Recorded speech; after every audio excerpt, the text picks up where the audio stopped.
ay nagpunta sa Japan para gumawa ng isang show sa isang bar doon. Okay. Budol Israel. Isang kanta lang ang nakanta niya. Let's go.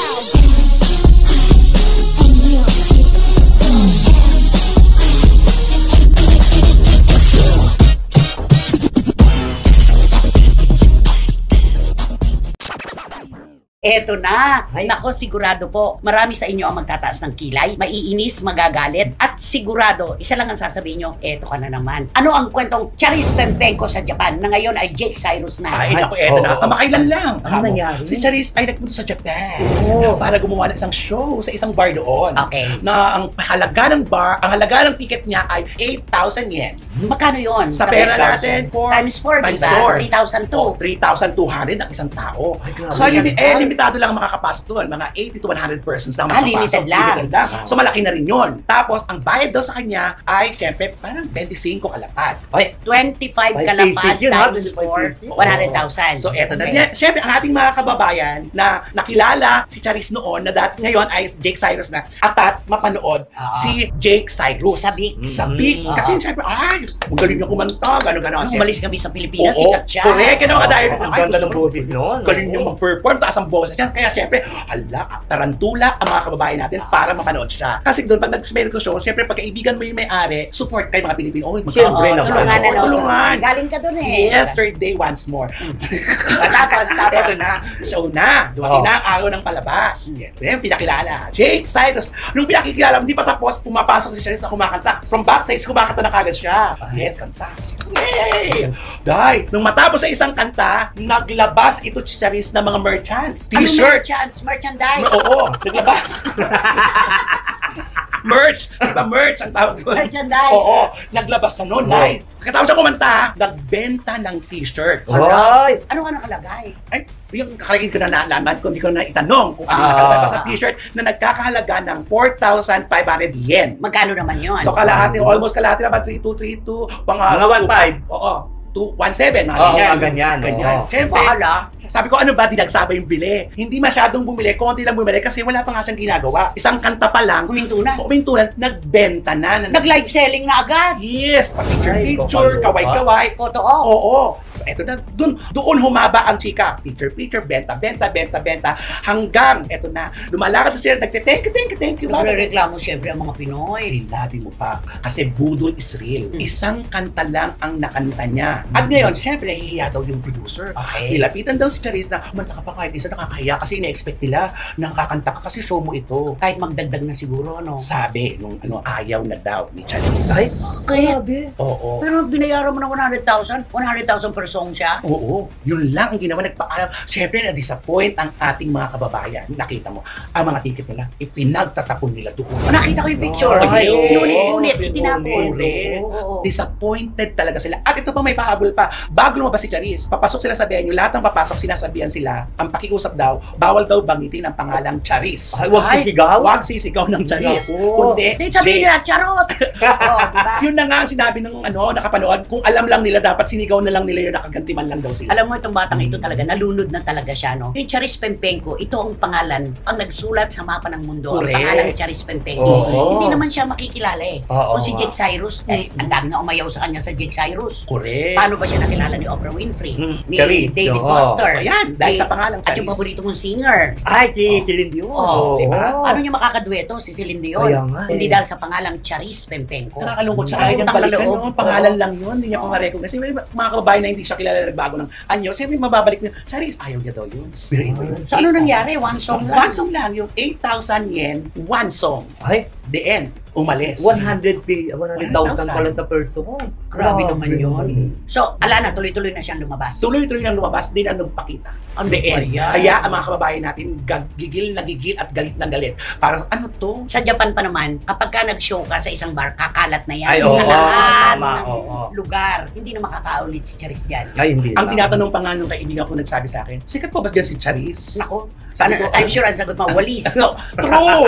Naku, Ning, kilala niyo ba? Hindi Hindi na nga eh. Kaya ang mga Pilipina talagang nagkaisa ngayon ako. Hindi na kami uulit. Ano ba yan? Eh samantalang, di ba? Sa Amerika nga, tumatanggap na siya ng kung magkano. Oo. Di ba? Yun nga mga producers na lugi, di ba? Mm-mm. Dahil dun sa malaking venue, ang bumili lang ng ticket 10, isinuli pa yung 3. Oo. Kaya ito lang, di ba? Tama, oo. Tapos nagsushow siya sa maliliit na bar, Oo. di ba? Di ba? At kahit anong okasyon, tinatanggap niya na basta magkaroon lang ng racket. Siya pangarawan tumatawag. Oo. Tapos ito, binigyan siya ng pagkakataon. At Japan ito. Correct. Ang daming Pilipino doon na sabik din na makarinig ng mga Filipino performers, di Kaya ba? ang sa akin lang naman, di ba hanap mo mga Pilipino, yung pinagbigyan mo. Di Oo. ba, syempre iba yung, ay, ang bait naman yan, gawa tayo ng Oo, gawa. oo. Di ba? Makakaulit ka. di ba? Correct. At saka yung mga Pinoy sisigaw kagad yan ng more, di ba? Hindi, Ganun yan. ngayon, siguro ang sinigaw. Diba? Siguro yun na lang. Yan Oo, na sa nga. sobrang buwisit at tigil daw sa galit. Ah, sa totoo lang. Oo nga. Pakikausap mo nga ito, itong si Charis Pempenko na to. In English, ha? Maintindihan niya kaya ako. Ayun no, Cheres. Pimpin ko. Pingping ko? Sino yung pingping ko? Pingping ko. May kumandidato. May kumandidatong kapitan sa amin. Oo, kaya na sabi sa ano. Ano pangalan? Ano pangalan? Ganun mismo. Oo. Ang kanta niyo, Voltes 5 eh. Ano pangalan niya? Dali. Tumananda na si Titi ko. Itbulaga yung tono niya. Hindi po, Mula apari ang gaulo niya. Ang Voltes Di ba 5. ganun yung Voltes 5? Hindi. Ay, Ah.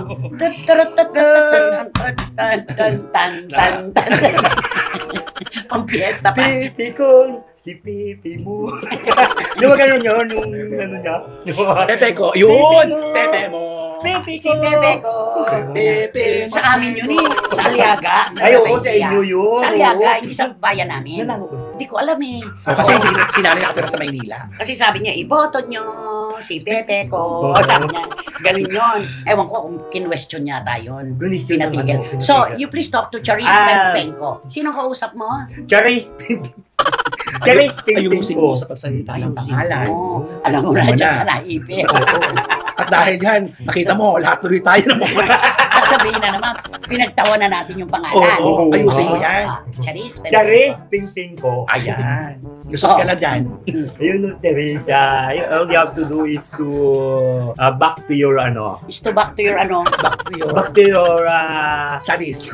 name, original name. Ah. Not for Jake Cyrus. Okay. You have to back to and have to do again to the song like your What can voice. you say about her budol performance in What? Japan? You know, Charis, all you have to do. But why did you not give to the Filipino community there in Japan? Because I think the Filipino there is very proud to you. Proud. Like Proud Mary. Proud of you! Proud of you. So that's why did you not give him a chance naman to sing? Kumanta ka nga ng isang pyesa ni Charis na talagang nagpatunog ng kanyang pangalan sa buong mundo. Ay. Dahil kay David Foster. Oo. Gawa ganun. Paborito niya. Ay, oo. Gawa ganon. Sige. Oo. Oh, why might sing? Oh. Oh, why might Anymore! Lumalabas na naman yung mga bukol. Lumalabas na naman yung mga bukol niya, oh. Eh, nakita mo, may mga kulani. Na-stress. Na-stress na naman. Mga ugat. Hindi, ugat Oo. okay lang, pero eto talaga may bukol ka, oh. Ayan, oh, ayun, oh, ayun, oh. Hindi kaya, ano kaya ito? Pagod yan. Hindi ito. Paano siya mapapagod? Kakakanta? Hindi. Sa Lalakad pagiging kasi layo ka songwriter? Mahilig maglakad. Samuel Bilibet. Okay. Ay Kailangan nako, ng Charis, lakad. kailangan magbago ka ng yung ugali dahil ito na lamang yung mga natitira pa sa iyo, di ba? Yeah. Kapag ang mga Pilipino sa iba't ibang dako ng buong mundo ay naggalit na sa ginagawa mo, wala ka na talagang babalikan. Totoo. Tama. Sayang ka, sayang na sayang, di ba? Oh. Ano? Ano na? Ano talaga? Wala na ba yun? Isa tayo. Wala Wala na ba yun? At yun na nga mga kachika, kung nagustuhan mo ang hot topic natin for today's video, ay ano pang inaantay mo? Mag-like ka na at i-share mo na din para mas marami pang magkakaalam sa hot topic na ito. Maraming salamat! Let's go.